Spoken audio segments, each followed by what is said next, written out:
ચાલો, good morning students. હવે last time આપણે એક સમ ગણ્યો હતો હિરલવાળો. ઓકે, હવે આગળનો જે નેક્સ્ટ સમ છે એ છે મિસ્ટર નિલેશવાળો સમ. તો આપણે એક પછી એક પોઈન્ટ છે એ જોવાના ચાલુ કરીએ. એમાં આપેલા છે આપણને. ફર્સ્ટ પોઈન્ટ તમને આપેલો છે family pension. Family pension 1,20,000 rupees. તમને બધાને ખબર છે કે વોટ ઇઝ ફેમિલી પેન્શન. આપણે થિયરીના જે લેક્ચર્સ હતા એમાં પણ ડિસ્કસ કરેલું. ઓકે, ફરીથી એક વખત યાદ કરાવી દઉં કે કોઈ પણ ડેથ થઈ જાય કોઈ પણ વ્યક્તિનું, તો એના ફેમિલીને જે પેન્શન અપાતું હોય એ ફેમિલી પેન્શન તરીકે ઓળખાય છે. ને એની પ્રોવિઝન આપણને બધાને ખબર છે કે 33.33% ઓર ₹15,000 વિચ એવર ઇઝ લેસ તમને ડિડક્ટ કરવા મળતા હોય છે. તો સૌથી પહેલાં આપણે અહીંયા લખી નાખીએ કે ભાઈ ફેમિલી પેન્શન કેટલા રૂપીસ હતું, તો કે 1,20,000 રૂપીસ. હવે ફેમિલી પેન્શનમાં તમે ચેક કરવા જાઓ તો 1,20,000 ના 33.33% કરો તો કેટલા થાય, તો કે 40,000 થવા જોવે. ઓકે, 40,000 ઓર ₹15,000. આ બંનેમાંથી જે લેસ હોય એ તમને ડિડક્ટ કરવા માટે મળતું હોય છે. ઓકે, તો અહીંયા આગળ આપણને કેટલા માઇનસ કરવા મળશે? 15,000. ઓકે, એટલે કે 1,05,000 રૂપીસ. ઓકે, ચલો એના પછીનો નેક્સ્ટ સેકન્ડ પોઈન્ટ આપણને આપેલો છે કે dividend on equity shares of Indian company. આપણને બધાને ખબર છે કે dividend from equity share of Indian company tax free છે. ઓકે, એટલે ડેશ કરી નાખો. આગળ તમને આપેલું છે કે interest received on bank fix deposit. Third point આવશે interest on bank FD. Check કરો કેટલા રૂપિયા છે, 2,100 રૂપીસ. ઓકે, ચાલો એના પછીનો નેક્સ્ટ પોઈન્ટ ફોર્થ તમે ચેક કરો તો તમને આપ્યું છે કે rent received from sub tenant of house property. જો સબ ટેનન્ટ એટલે શું, તો કે તમે એક વખત મિસ્ટર એક્સ, તમને એક એક્ઝામ્પલ આપું. મિસ્ટર એક્સ છે એ સપોઝ મિસ્ટર વાયને રેન્ટ ઉપર આપે છે પ્રોપર્ટી, પણ મિસ્ટર વાય છે એ મિસ્ટર ઝેડને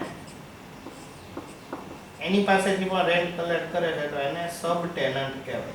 શું કહેવાય? એટલે મિસ્ટર વાય માટે મિસ્ટર ઝેડ છે એ શું થઈ ગયા તમારા માટે? સબ ટેનન્ટ. ઓકે, તો આ જે સબ ટેનન્ટનું ઇન્ટરેસ્ટ આવતું હોય આપણે ઇન્કમ ફ્રોમ હાઉસ પ્રોપર્ટી વખતે તમને કીધેલું કે એ અધર સોર્સિસમાં આવશે. એટલે સીધું તમારે લખી નાખવાનું રહે rent received from sub tenant of house property. કેટલી અમાઉન્ટ છે? અમાઉન્ટ છે 9,000 રૂપીસ. એના પછી નેક્સ્ટ ફિફ્થ પોઈન્ટ ચેક કરો. તો ફિફ્થ પોઈન્ટ આપણને આપેલો છે interest received on debentures of RP limited.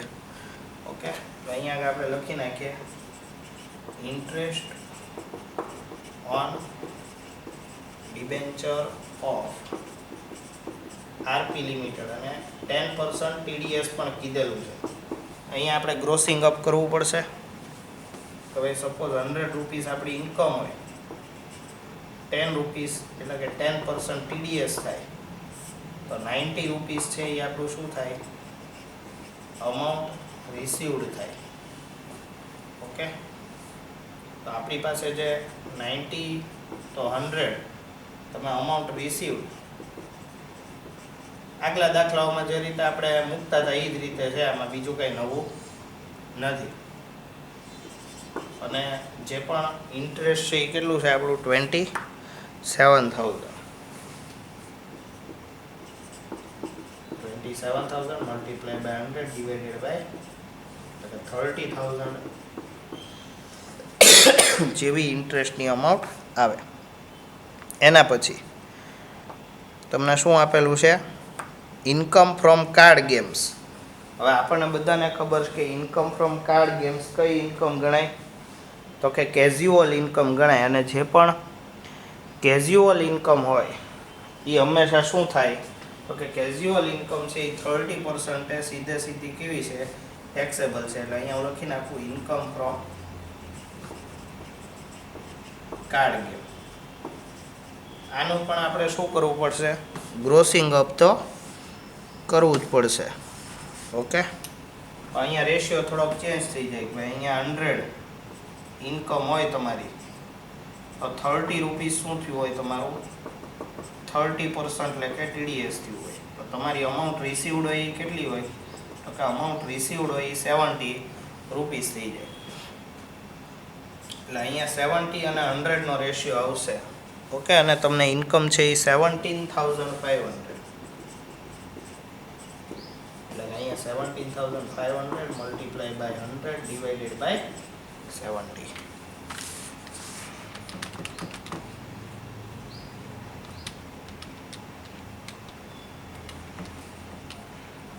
₹25,000. Okay, એના પછી 7th પોઈન્ટ. નેક્સ્ટ જુઓ જોઈએ શું આપેલું છે આપણને? Sitting fee. ઓકે, તમે ડિરેક્ટર તરીકે કોઈ પણ જગ્યાએ મીટિંગ અટેન્ડ કરી તો એના તમને 48,000 રૂપીસ મળેલા છે. અહીંયા લખી નાખીએ sitting fee received as director. Okay, કેટલી અમાઉન્ટ છે? 48,000.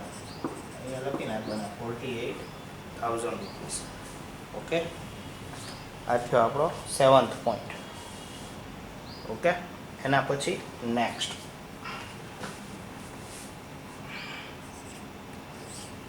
Point number 8.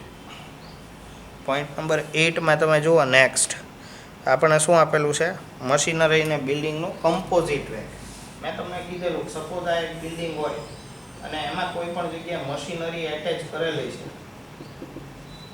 અને આ બંનેનું કમ્બાઇન્ડ રેન્ટ હોય, કમ્બાઇન્ડ રેન્ટ, તો એને આપણે શું કહેતા હતા? Composite rent. ઓકે, એ એક તમારે ધ્યાનમાં લેવું પડે. અહીંયા આપણે લખી નાખીએ કમ્પોઝિટ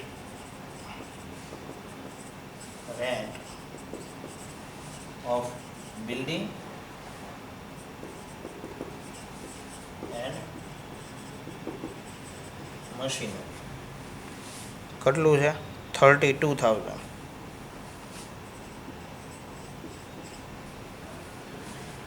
એના પછીનો નેક્સ્ટ પોઈન્ટ આપણને આપેલો છે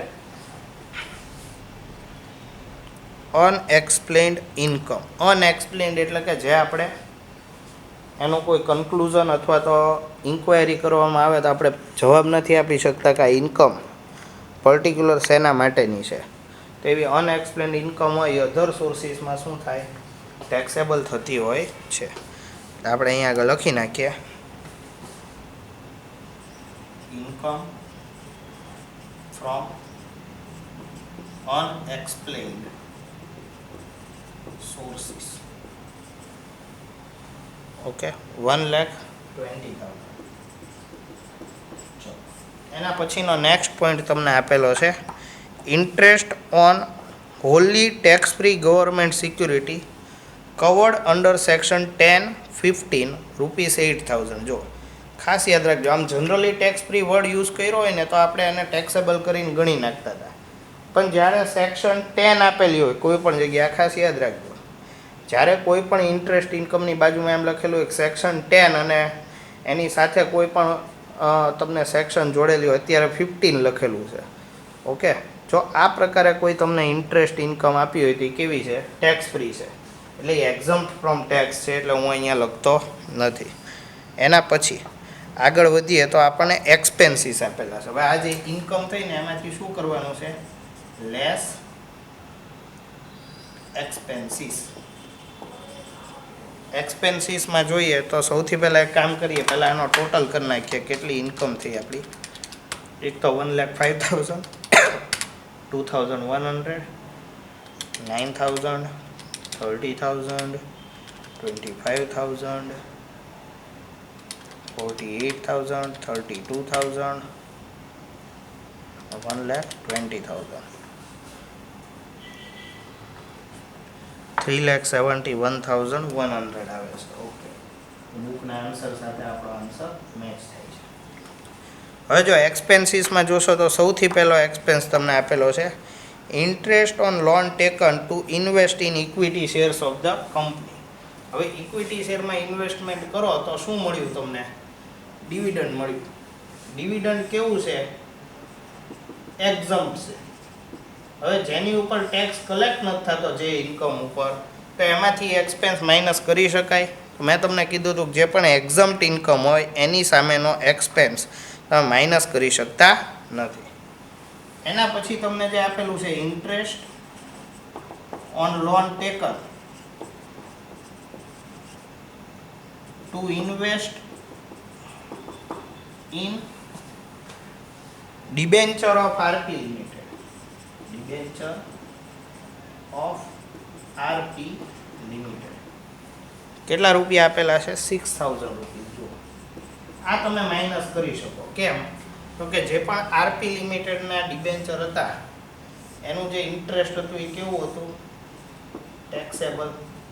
ઓકે, જ્યારે તમારી ઇન્કમ ટેક્સેબલ છે તો તમારો એક્સપેન્સ પણ માઇનસ તમે કરી શકો છો. ઓકે, એના પછી expenses incurred in respect of card games. તો આપણને બધાને ખબર કે કેઝ્યુઅલ ઇન્કમની સામે એક પણ એક્સપેન્સ આપણે માઇનસ કરી શકતા હોતા નથી. ઓકે, એટલે એ એક પોઈન્ટ તમારે ધ્યાનમાં રાખવો પડે. ઓકે, તો આ માત્ર 6,000 એક જ એક્સપેન્સ છે તમારો માઇનસ થશે. તો ટોટલ જે તમે ઇન્કમ જુઓ, ઇન્કમ ફ્રોમ અધર સોર્સિસ,